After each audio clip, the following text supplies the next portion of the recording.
Praise the lord. దేవుని పరిశుద్ధమైన నామమునకు మహిమ కలుగును గాక. ప్రభు నామమున మీ అందరికీ హృదయపూర్వక వందనాలు. ఈ ఉదయకాలము దేవుని వాక్యాన్ని విందాం. యోహాను సువార్త 3వ అధ్యాయము 21వ వచనము. సత్యవర్తనుడైతే తన క్రియలు దేవుని మూలముగా చేయబడి ఉన్నవని ప్రత్యక్షపరచబడినట్లు వెలుగునొద్దకు వచ్చెను. సత్యవర్తనుడు, సత్యవంతుడు. ప్రియులారా, సత్యము అసత్యము.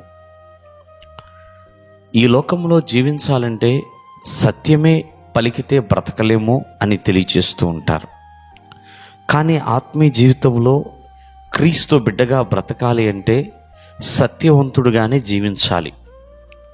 నజరేయుడైన యేసుక్రీస్తు వారు అంటున్నారు, నేనే సత్యమును అని.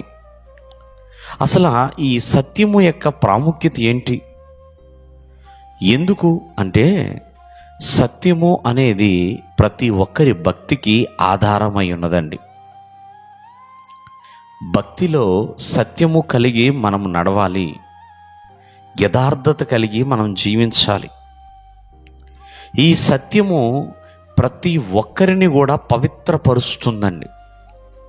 దానికి అంత శక్తి ఉన్నది. సత్యము ప్రతి ఒక్కరిని కూడా పవిత్రపరుస్తుంది.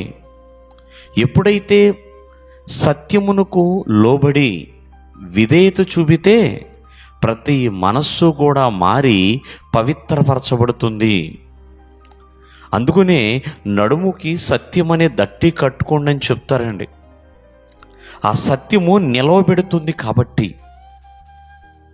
చూడండి, ఎప్పుడు కూడా సత్యం అంట నిలిచే ఉంటుందండి. కొంత మరుగై ఉండొచ్చేమో, సత్యము అసత్యముగా ఎప్పుడూ కూడా మారదు.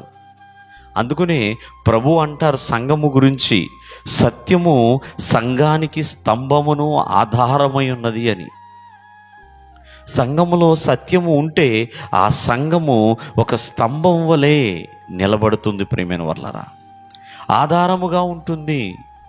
అంతేకాకుండా ప్రియమైన వర్లరా, ఎవరైతే పాపులుగా జీవిస్తున్నారో ఈ సత్యము వారిని విడిపిస్తుంది కూడా. ఎందుకంటే నజరేయుడైన యేసుక్రీస్తు వారు సత్యమై ఉన్నారు. ఆయన ప్రతి ఒక్కరి పాపము నుండి విడిపించి వెలుగునొద్దకు ఆయన నడిపించువాడండి. కావున ప్రతి ఒక్కరూ కూడా సత్యవంతులుగా జీవించాలనే దేవుని యొక్క వాక్యం సెలవిస్తుంది. అట్లాంటి వారు ప్రభువైన వెలుగు యొద్దకు, ప్రభువారి వెలుగు యొద్దకు వాళ్ళు ఖచ్చితంగా వస్తారు. దేవుడు మిమ్మల్ని ఆశీర్వదించును గాక. ఆమేన్.